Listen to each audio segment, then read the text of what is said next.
Buenos días y bienvenidos a mundodesconocido.es. Veréis, hace muchos años, ya aquí en Mundo Desconocido y en otros muchos sitios, empezamos a hablar sobre un oscuro plan que tenía en la agenda la élite global. Pensábamos que con el tiempo acabarían implantándonos a todos nosotros unos chips en los que colocarían todos los datos que nosotros tenemos en nuestra vida, nuestra salud, nuestro dinero, nuestra posición geográfica, con chips con GPS, etc. Todo, sabrían todo de nosotros. Con ello obtendrían los llamados metadatos, que son pequeños datos que permiten adivinar cómo es una persona, a dónde va, cómo conduce, las costumbres, los alimentos que come, la forma en la que se relacionan o nos relacionamos con los demás, e incluso sabrían hasta las horas en las que nos echaríamos a dormir. Lo sabrían todo absolutamente de nosotros. Cualquier cosa podría ser observada por estos chips y posteriormente enviada a una enorme base de datos donde nos etiquetarían como individuos seguros, estables, rebeldes, conformistas, apáticos, empáticos, nerviosos o compulsivos, o vete tú a saber cómo. Yo creo que incluso esta gente es muy astuta y habría diseñado hasta una carta de colores, ¿no? Que dirían, bueno, pues los tipos de color verde son auténticos borregos. Esta gente es absolutamente conformista, podemos hacer con ellos lo que queramos. Pero los tipos que son de color rojo, estos son tipos peligrosos. Estos tipos son inconformistas, son rebeldes, inquietos. Esta gente no nos interesa. Una carta de colores, del verde al rojo. Desde luego, si está usted viendo este vídeo, seguramente que se acerque más al rojo que al verde. Pero vamos a continuar. Este tipo de carta de colores, de tal modo que de un impacto visual, bueno, pues cualquiera podría saber cómo funciona usted, no se podría incluso dificultar el acceso al mercado laboral. Imagínese usted que está haciendo una entrevista y alguien decidió colocar un puntito rojo en su currículum, porque así lo analizó la base de datos que tenían en su poder. Y el entrevistador, al ver ese puntito rojo, diría, uy, este tipo no nos interesa, es una persona muy inconformista, es una persona que nos va a dar muchos problemas, es una persona que no queremos aquí. Evidentemente, si en el currículum le hubiesen colocado un puntito verde, las puertas se abrirían, porque usted es una persona que lo acepta todo y es sencillamente un borrego. Acepta lo bueno y lo malo. No daría ningún tipo de problema a ese sitio donde fuese a trabajar. O le pondré un ejemplo más claro, que lo va a entender mucho mejor. Imagínese usted una compañía de seguros. Una compañía de seguros que tiene distintas pólizas y distintas cuotas. Si usted es verde, su cuota sería mucho más barata que aquellos tipos que tuviesen un punto rojo. Un punto rojo que hubiese salido de todos esos datos analizados a través de esos chips que tendría implantados. Evidentemente, a las compañías de seguros no les interesarían los tipos nerviosos, les interesarían los tipos tranquilos, sosegados, calmados y que lo aceptan absolutamente todo.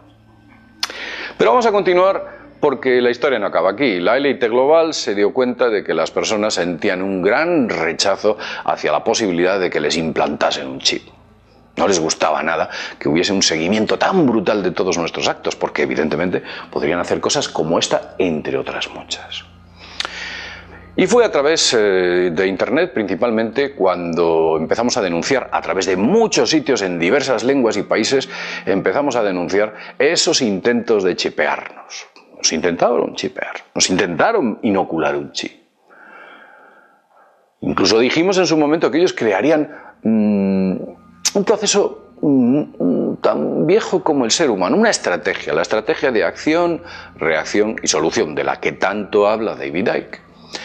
Crearían un problema como por ejemplo ciertas enfermedades, desapariciones extrañas de personas, accidentes de tráfico, que el sistema diría, ay, si usted hubiese llevado un chip implantado, todo esto se hubiese evitado, póngase un chip. Y todo el mundo diría, sí, vamos a ponernos un chip por nuestro bien. Y en realidad ni siquiera tendrían que obligarle a ponérselo, sería usted el que se lo pediría al propio sistema. Si es que la mejor forma de convencer a alguien es con el autoconvencimiento, creando una especie de ecosistema en el cual si tú te pones el chip serás un tipo mucho más feliz y una persona mucho más completa y segura. Lo cierto es que la élite global no descansa. La élite global se dio cuenta inmediatamente de que jamás nos convencería para poder inocularnos o implantarnos esos chips. Así que optaron por un plan B. El plan B en el que optaron y en el que están optando son los llamados nanochip. Nanochip. Y aquí es donde realmente le vamos a contar qué es lo que se nos está echando encima. Todos conocemos los típicos chips. Su tamaño puede ser variable. Dependiendo de para qué lo use, pues puede usted tener un chip que sea de unos centímetros si es de un ordenador, o puede tener unos chips que sean de 1 milímetro si es de un teléfono móvil. La verdad es que los tamaños de los chips varían mucho. Pero ahora quiero que imagine usted un chip cuya medida no es de 1 centímetro, no es de 1 milímetro, ni siquiera es de 1 micrómetro. La medida de ese chip es nanométrica, infinitesimal. O sea, ese chip mediría 1 millón de veces más pequeño que 1 milímetro. Si usted cogiese 1 milímetro y lo dividiese en 1 millón de partes, el tamaño de ese chip sería una de ellas, o varias. De hecho, algunos chips ya están funcionando en estos momentos que tienen un tamaño de 7 nanómetros. 7 nanómetros. Fue IBM en el año 2015 quien había desarrollado los nanochips funcionales que medían solo 7 nanómetros. 7 milmillonésimas de un metro. En comparación con la cadena del ADN humana que tiene 2,5 nanómetros en su diámetro. ¿Y qué decir de un glóbulo rojo? Un glóbulo rojo tiene 7.500 nanómetros, es inmenso comparado con este chip que diseñó IBM. Pero no solo el de IBM, sino todos los chips que se vayan a desarrollar de estas características tienen cosas muy peculiares. Vamos a mostraros cómo es un nanochip. Lo vais a entender con este gráfico. Vamos a ello. Esto que estáis viendo es un nanochip. Y aquí están sus distintas partes. Por supuesto, tiene su fuente de energía, tiene sus baterías, tiene baterías fílmicas, tiene también los sistemas de comunicaciones, de entrada, de salida.